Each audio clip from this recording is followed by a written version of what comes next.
கடவுளின் அன்பும் அமைதியும் கிறிஸ்துவின் அருளும் தூயாவின் நட்புறவும் உங்கள் அனைவரோடும் இருப்பதாக.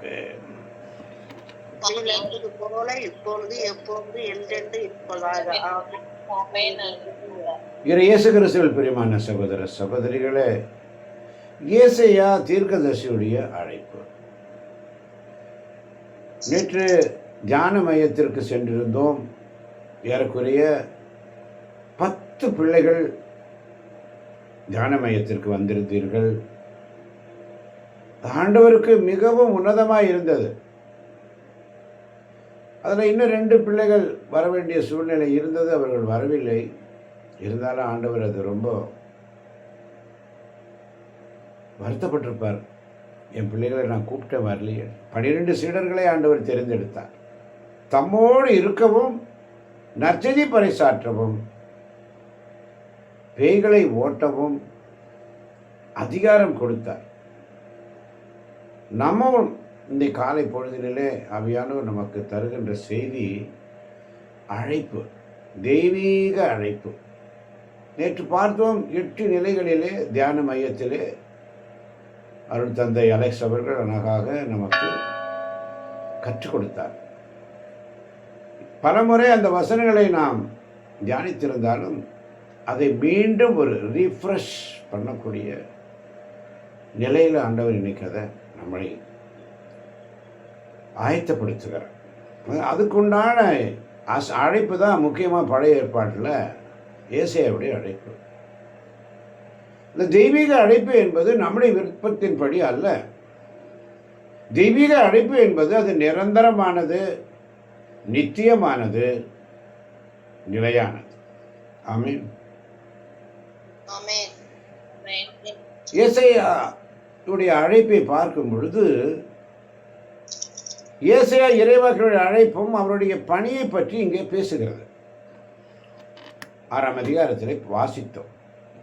அதனுடைய முதல் பகுதியிலே ஆண்டவருடைய மாட்சியையும் அவரது தூய்மையையும் வெளிப்படுத்தப்படுகிறது.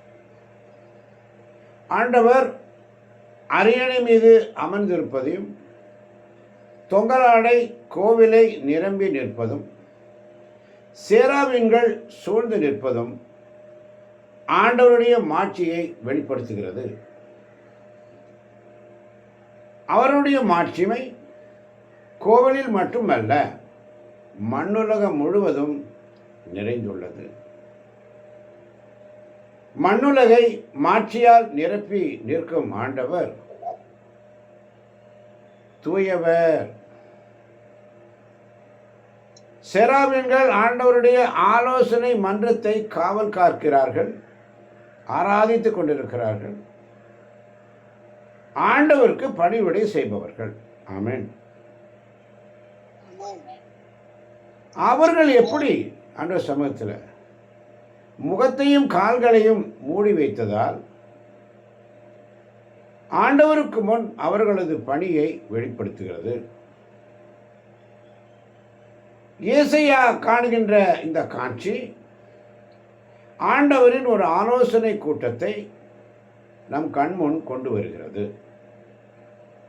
ஆலோசனை கூட்டம் முடிந்ததும் கூட்டத்திலே ஒரு முடிவு எடுக்கப்பட்டது. அந்த முடிவை மக்களுக்கு அறிவிக்க ஒரு தூதரை தேர்ந்தெடுக்கும் கட்டமாக இந்த காட்சி அமைகிறது.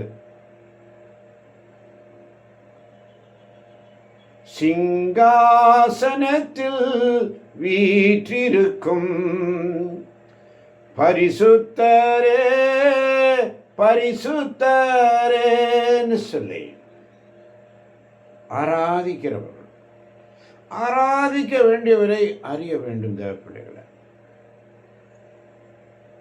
ஆராதனை உமக்கு, ஆராதனை, ஆராதனை உமக்கு, ஆராதனைன்னு சொல்லி அவங்க எப்படி இருக்கிறாங்கன்னா, ஆண்டவருடைய தொங்கலாடை கோவிலை நிரம்பி நின்றது, சேராபீன்கள் சூழ்ந்து நின்றனர். ஒவ்வொருவருக்கும் 6 ரெக்கைகள், ஒவ்வொருவரும் 2 ரெக்கைகளால் தன் முகத்தை மூடி, 2 ரெக்கைகளால் தம் கால்களை மறைத்து, மற்ற 2 நாள் பறக்கிறார். ஒருவர் மற்றவரை பார்த்து துதிக்கிறார்கள். படைகளின் ஆண்டவர் தூயவர், தூயவர், தூயவர். மண்ணுலகம் முழுவதும் அவரது மாட்சியால் நிறைந்தது என்று உரத்த குரலில் கூறிக்கொண்டிருந்தார். அப்ப அந்த தீர்மானம் அங்கே எடுக்கப்பட்டது. அப்படி சொல்லும் பொழுது கூறியவரின் குரல் ஒலியால் வாயில் நிலைகளின் அடித்தளங்கள் அசைந்தன. கோவில் முழுவதும் புகையால் நிறைந்தது. விண்ணுலகத்திலே ஆராதிக்க வேண்டியவரை சேராவின்கள் அழகாக சூழ்ந்து கொண்டு ஆண்டவரை தாழ்ச்சியோடு ஆராதிக்கிறார். அந்த தரிசனத்தை ஏசாயா காண்கிறார். அப்ப ஏசாயாவுடைய நிலைமை என்ன, நம்முடைய நிலைமை என்ன? நம்ம அந்த ஏசாயா இடத்துல நம்ம பேரை போட்டுக்கோங்க.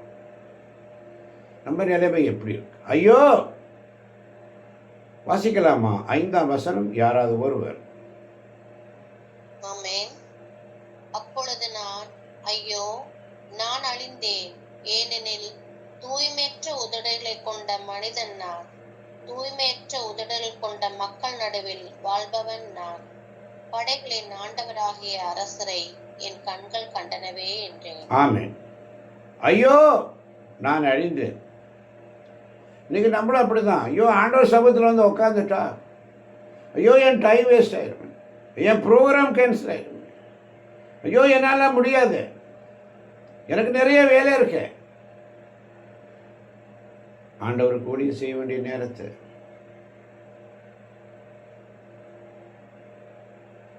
உலகத்தரமான காரியங்களுக்கு பசாசி இப்படிதான் சோதனைகளை கொண்டு வருவான். ஆண்டவருக்கு நீ உண்மையை ஊழியம் சரியா, உனக்கு நான் வேலை வைக்கிறேன் பார், திசை திருப்பி கொண்டு போயிடுவான். முதலானோர் கடைசியாவர், கடைசியானோர் முதலாவர். அனாதேத்து ஓசையா 14:9 வாசித்தோம். வாசிக்க கேட்போமா? ஓசையா 14ஆம் அதிகாரம் 9ஆம் வசனம். ஞானம் உள்ளவன் எவனோ, ஞானம் நிறைந்தவன் எவனோ அவன் இவற்றை உணர்ந்து கொள்ளட்டும். ஞானம் நிறைந்தவன் எவனோ, ஞானம் நிறைந்தவள் எவளோ அவர்கள் இதை உணர்ந்து கொள்ளட்டும். பகுத்தறிவு உள்ளவன் எவனோ, பகுத்தறிவு உள்ளவன் எவனோ அவன் இவற்றை அறிந்து கொள்ளட்டும். ஆண்டவரின் நெறிகள் நேர்மையானவை, ஆண்டவரின் நெறிகள் நேர்மையானவை, நேர்மையானவர்கள் அவற்றை பின்பற்றி நடக்கிறார்கள், நேர்மையானவர்கள் அவற்றை பின்பற்றி நடக்கிறார்கள், நடப்பார்கள். மீறுகிறவர்கள் அவற்றில் இடறி விழுகின்றார்கள், மீறுகிறவர்கள் அவற்றில் இடறி விழுவார்கள். அவ்வளவுதான். உண்மையாய் ஆண்டவருக்கு ஊழியம் செய்யணும். இப்போ ஏசாயா சொல்றார், ஐயோ நான் அழிந்தேன், தூய்மையற்ற உதடுகளை கொண்ட மனிதன் நான், நான் பாவி இயேசுவே. தூய்மையற்ற உதடுகள் கொண்ட மனிதன் மட்டுமல்ல, தூய்மையற்ற உதடுகளை கொண்ட மக்கள் நடுவில் வாழ்பவன் நான். நான் எப்படி? என்ன அழைக்க வந்திருக்கிறீங்களே, இந்த காட்சியை எனக்கு கொடுக்கிறீங்களே, ஆண்டவராகிய அரசின் கண்கள் கண்டனவே என்று சொல்லி வேதனையோடு சொல்லுவார். அப்ப என்ன நடக்கிறது? நீ பாவி, நீ மோசமானவ, உன் கேரக்டர் சரியில்லை, நீ எப்படி இருக்கிற அப்படி இருக்க, அதெல்லாம் அவருக்கு தேவையில்லை. தெய்வீக அழைப்பு வரும் பொழுது பாவிகளை ஏற்றுக்கொள்கிறார். அல்லேலூயா. பாவிகளை தான் ஆண்டவருக்கு வேணும், பாவிகளை தான் ஆண்டவர் ஏற்றுக்கொள்கிறார். நீ என்ன நிலையில் இருந்தாலும் பரவாயில்ல, அது தெய்வீக அழைப்பு.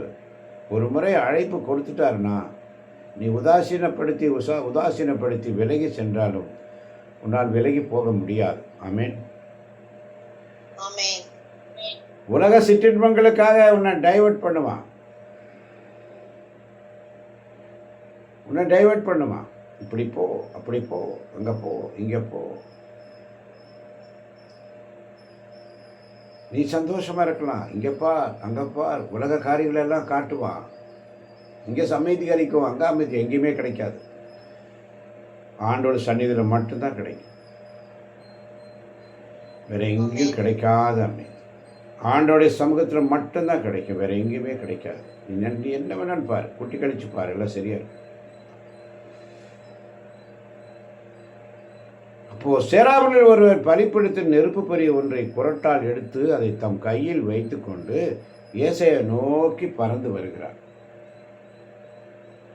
ஏசையை நோக்கி பறந்து வருகிறார். என்ன கொண்டு வருகிறார்? நெருப்பு பொறி, பலிப்பீடத்தில் எரிகின்ற நெருப்பு பொறி ஒன்றை குரட்டால் எடுத்து தன் கையில் வைத்துக்கொண்டு ஏசாயை நோக்கி பறந்து வருகிறார். அதனால் ஏசாயாவுடைய வாயை தொட்டு, இதோ இந்த நெருப்பொறி உன் உதடுகளை தொட்டது. வாசிக்க கேட்போமா? 7ஆம் வசனம் சத்தமாய் வாசிக்கணும். அதனால் என் வாயை தொட்டு, இதோ என் நெருப்பு பொறி உன் உதடுகளை தொட்டது. உன் குற்றப்பழி உன்னை விட்டு அகன்றது, உன் பாவம் மன்னிக்கப்பட்டது என்றார். ஆமென். பாருங்க, எடுத்ததும் பாவங்கள் மன்னிக்கப்படும் பொழுது அங்கே எழுப்புதல் வந்துடும். அல்லேலூயா. அல்லேலூயா. பாவங்கள் மன்னிக்கப்படணும். ஐயோ நான் அழிந்தேன், தூய்மையற்ற உதடுகளை கொண்ட மனிதன், தூய்மையற்ற உதடுகள் கொண்ட மக்கள் நடுவில் வாழ்பவன் நான். ஆண்டவருக்கு பிரச்சனை இல்லை. அதுதானே உன்னுடைய பிரச்சனை. இந்தா சுத்தம் பண்ணியாச்சு, சுத்தம் பண்ணியாச்சு. உன் குற்றப்பழி உன்னை விட்டு அகன்றது, சமாதானமாய் போ. உன் பாவம் மன்னிக்கப்பட்டது, இனி செய்யாதே. அப்புறம் கேட்குறாரு பாருங்க, ஆண்டோடைய ஒரு சத்தம் மெதுவாக கேட்குறாரு. ஏசாயா 6:8 மேலும் ஆமென். மேலும் யாரை நான் அனுப்புவேன், நமது பணிக்காக யார் போவார் என வினவும் என் தலைவரின் குரலை நான் கேட்டேன். ஆமென். ஆமென். தலைவரின் குரலை கேட்கணும். முதல்ல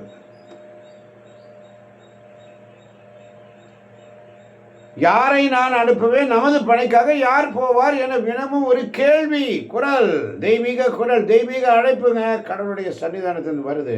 உன்னையும் என்னையும் அழைத்த கடவுள். அல்லேலூயா. உன்னையும் என்னையும் பை நேம் அழைக்கிறார். ஏசாயாவை பார்த்து அழைச்சது போல உங்களையும் என்னையும் பை நேம்.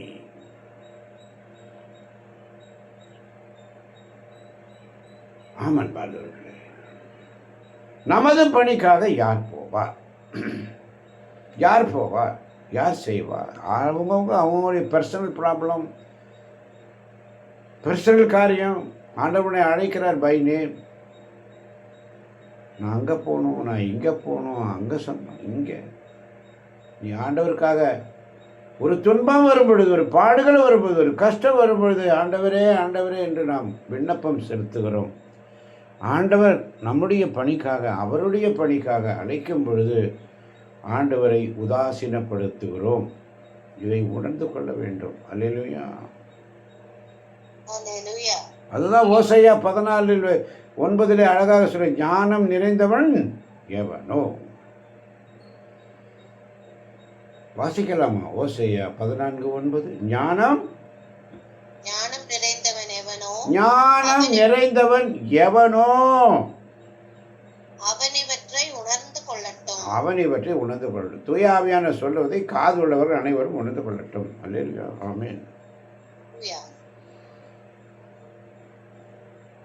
பகுத்தறிவு உள்ளவன் எவனோ அவன் இவற்றை அறிந்து கொள்ளட்டும். பகுத்தறிவு யாருக்கெல்லாம் பகுத்தறிப்போ அவன் இவற்றை அறிந்து கொள்ளட்டும். திசை திருப்புவான், திசை திருப்புவான். முதல்ல இந்த 2 வசனத்துக்குள்ள நில்லுங்க. ஞானம் நிறைந்தவன். அன்னை மரியாள் ஞானம் நிறைந்தவள். அதனால் அழகா பாட்டு பாடுவோம். ஞானம் நிறை கன்னிகையே, நாதனை தாங்கிய ஆலயமேன்னு சொல்லி ஞானம் நிறைந்தவள் அன்னை மரியாள். இதோ உம்முடைய அடிமை என்று உடனே கடவுளால் ஆகாது ஒன்றுமில்லை என்று சொன்ன உடனே தாய் மரியாள் அப்படியே சரண்டர் ஆயிட்டாங்க. சின்ன புள்ள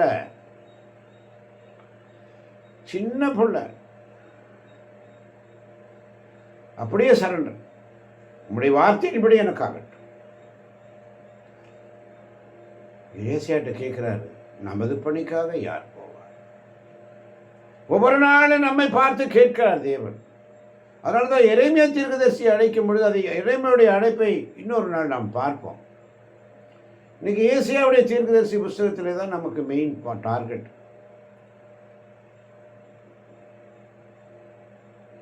எரேமியா சொல்லுவாரு, நான் சின்ன குழந்தைன்னுவார். நீ சின்ன குழந்தை கிடையாது, அந்த டாபிக் வேறு. இங்கே ஏசாயா சொல்ற, நான் பாவி, குற்றப்பழி என் மேல் உள்ளது, நான் எப்படி, ஐயோ என் கண்கள் கண்டனவே. ஆனால் மனம் மாறிய பொழுது ஏசாயா இப்படியாக பாடியிருப்பார், என் கண்கள் என்ன காட்சியை கண்டன, கண்டேன் கண்டேன் என் தேவனை கண்டேன்.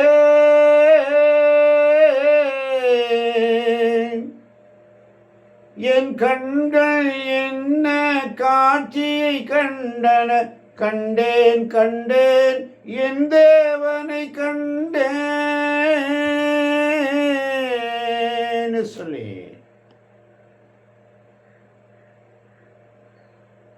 படைகளின் ஆண்டவராகிய அரசை என் கண்கள் கண்டனவே.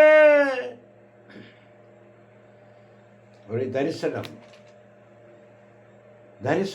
ஏசாயாவுக்கு கிடைக்கிறது. உனக்கும் எனக்கும் கிடைத்த தரிசனம் தெய்வீக அழைப்பு என்பார்கள். தாய் வயிற்றில் உருவாகும் முன்பதாகவே நம்மை அவர் பெயர் சொல்லி அழைக்கிறார், உலகம் தோன்றுவதற்கு முன்பதாக. ரோமர் 8:28 சொல்கிறது, கடவுளிடம் அன்பு கூறுபவர்களோடு, திட்டத்திற்கு ஏற்ப அழைக்கப்பட்டவர்களோடு, நன்மைக்காகவே தூய ஆவியானவர் அனைத்திலும் செயல்படுகிறார். 1 பேதுரு 2:9 வாசித்து பாருங்கள். இருளில் இருந்து ஒளிக்கு அழைத்தவர். 2 தீமோத்தேயு 1:9 வாசித்து பாருங்கள். செயல்களை முன்னிட்டு அல்ல, தூய அழைப்பு, அது தெய்வீக அழைப்பு, நம்முடைய விருப்பத்தின் படி அல்ல. மத்தேயு 4:19 வாசித்து பாருங்கள். என் பின்னே வாருங்கள், நான் உங்களை மனிதர்களை படிப்பவனாக்குவேன். ஏசாயா 43:1 வாசித்து பாருங்கள். அஞ்சாதே, மீட்டுக்கொண்டேன், பெயர் சொல்லி உன்னை அழைத்தேன். சாலமோனுடைய அழைப்பை பார்க்கிறோம். குழந்தை முதல்லலாம் கூப்பிடும்போது சாலமோன் இப்படிதான் கூப்பிடும். ஆனால் அழைப்பு பர்மனன்ட் ஆகும்போது, அவனுடைய கண்கள் திறக்கப்படும் போது 2 முறை சாலமோன் சாலமோன். சவுலை அழைக்கும் பொழுது, சவுலே சவுலே ஏன் என்னை துன்புறுத்துகிறாய், அஞ்சாதே, நான் உன்னை மீட்டுக்கொண்டேன் என்று பெயர் சொல்லி அழைத்தேன், நீயோ. அதனால்தான் மத்தேயு 22:14 வாசித்து பாருங்கள். அழைக்கப்பட்டவர்கள் பலர், தெரிந்து கொள்ளப்பட்டவர்கள் சிலர். அந்த சிலர் தான் நீங்களும் நான். அந்த சிலர் தான் நீங்கள் நானும், தூய மக்களினம். ஆண்டவருடைய அருளை இழந்து விடாமல், புறக்கணித்து விடாமல் காத்து கொள்ளுங்கள். அதனால தான் கொலோசியர் 3:15 மிக அழகாக சொல்லும். கொலோசியர் 3:15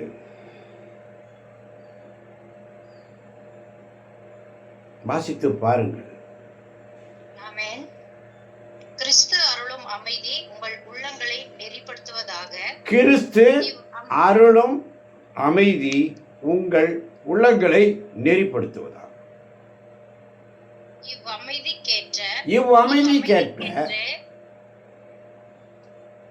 இவ்வமைதிக்கேற்ற நீங்கள் ஒரே உடலின் உறுப்புகளாக நீங்கள் ஒரே உடலின் உறுப்புகளாக இருக்க அழைக்கப்பட்டிருக்கிறீர்கள். இருக்க அழைக்கப்பட்டிருக்கிறீர்கள். நன்றியுள்ளவர்களாய் இருங்கள். நன்றி உள்ளவர்களாய் இருங்கள். நன்றி உள்ளவர்களாக இருங்க. அழைக்கப்பட்டிருக்கிறீர்கள்.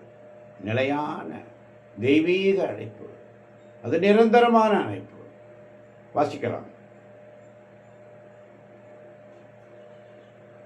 கிறிஸ்து அருளும் அமைதி உங்கள் உள்ளங்களை நெறிப்படுத்துவதாக. கிறிஸ்து அருளும் அமைதி உங்கள் உள்ளங்களை நெறிப்படுத்துவதாக. இவ்வமைதிக்கென்றே நீங்கள் ஒரே உடலின் உறுப்புகளாக இருக்க அழைக்கப்பட்டிருக்கிறீர்கள். ஒரே உடலின் உறுப்புகளாக இருக்க அழைக்கப்பட்டிருக்கிறீர்கள். அல்லேலூயா. அல்லேலூயா. நன்றியுள்ளவர்களாய் இருங்கள். நன்றி உள்ளவர்களாய் இருங்கள். அழைக்கப்பட்ட நிலையை நினைத்து நன்றி உள்ளவராக இருங்க. வாய்களை திறந்து ஆண்டவர் சமூகத்தில் வாசிக்க, வாய்களை திறந்து ஆமென் அல்லேலூயா என்று சொல்லு. இந்த வாய் திறக்க மாட்டேங்குது. அல்லேலூயா.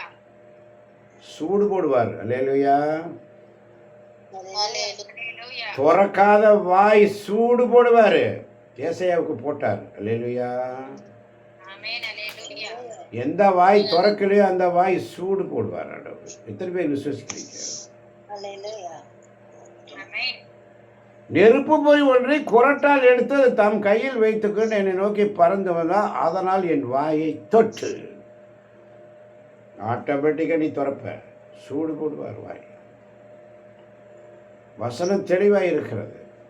நீ அவரை புறக்கணிக்காதே. நீ அவரை புறக்கணிக்காதே.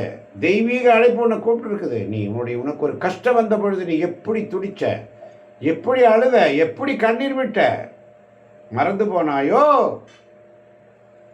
சுகம் கிடைத்த பிற்பாடு அப்புறம் பார்த்துக்கலாம். டைம் இல்லை, டைம் இல்லை, பிஸி. எப்போ மனம் மாற போற? இந்த ஏசாயாவின் அழைப்பை வாசித்து பாருங்கள். 6ஆம் அதிகாரத்தில் மிக அழகாக சொல்லப்பட்டிருக்கு. நமது பணிக்காக நான் யாரை என வினவும் என் தலைவரின் குரலை கேட்டேன். அதற்கு இதோ நான் இருக்கிறேன். எத்தனை பேர் சொல்றேன் இதோ நான் இருக்கிறேன், அடியேன் எனக்கும்.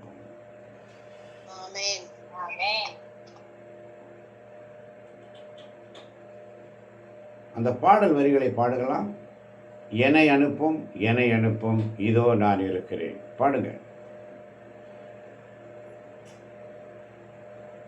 என்னை அனுப்பும், என்னை அனுப்பும், இதோ நான் இருக்கிறேன். பாடுங்க சத்தமாய் உரத்த குரலில்.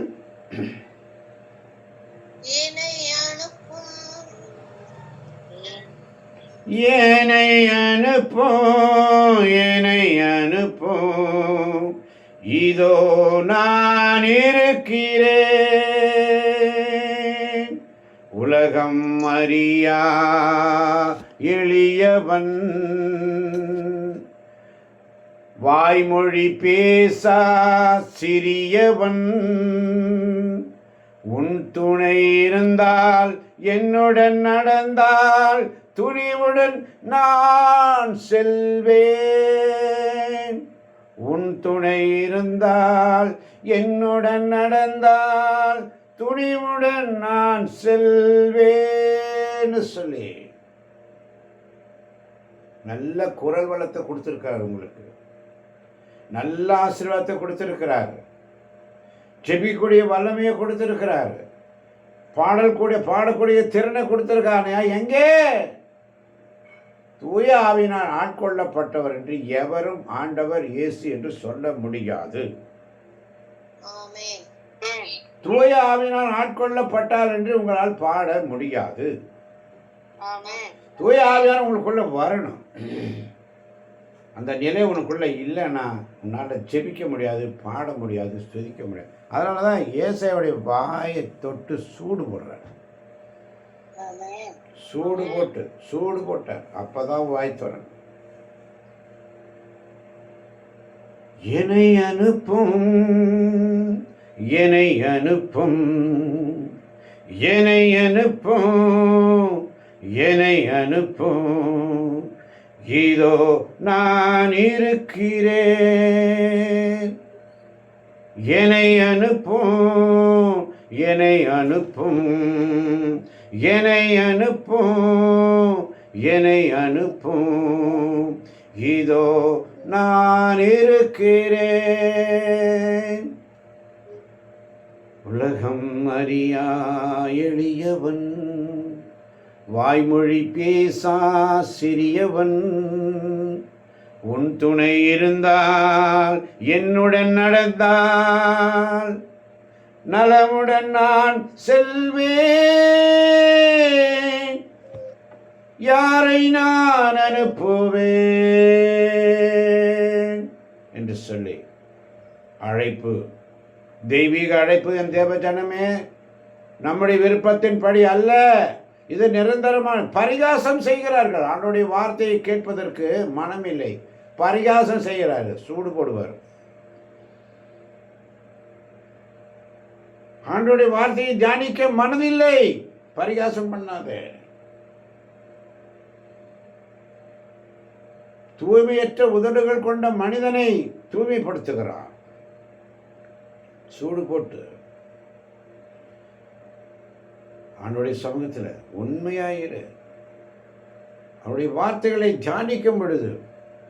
இன்னைக்கு ஏன் துன்பம்? ஒரு பாடு வரும்போது மட்டும் ஆண்டவரே ஆண்டவரே, அதுக்கப்புறம் எங்கே உன்னுடைய பக்தி முயற்சி? தவக்காலத்தில் காவி உடைய அணிந்து அப்படியே இருந்தமே, எங்கே உன்னுடைய பக்தி முயற்சி? அவனுடைய பிரசன்னத்தை விட்டு நீ போறியே, எங்கே உன் பக்தி? நீ எங்கே இருக்கிறாய்? எலியாவை பார்த்து கேட்ட தேவன், ஆதாமை பார்த்து கேட்ட தேவன், இன்று உன்னையும் என்னையும் பார்த்து கேட்கிறார், நீ எங்கே இருக்கிறாய் என்ற சிந்தனையோடு அழைப்பு, தெய்வீக அழைப்பு உணர்ந்து கொள்வோம். நம்முடைய விருப்பத்தின்படி அல்ல, நிரந்தரமான அழைப்பு, நித்தியமானது, நிலையானது. அழைத்தவர் உண்மை உள்ளவர், அழைத்தவர் அறிந்தே அழைத்தார்.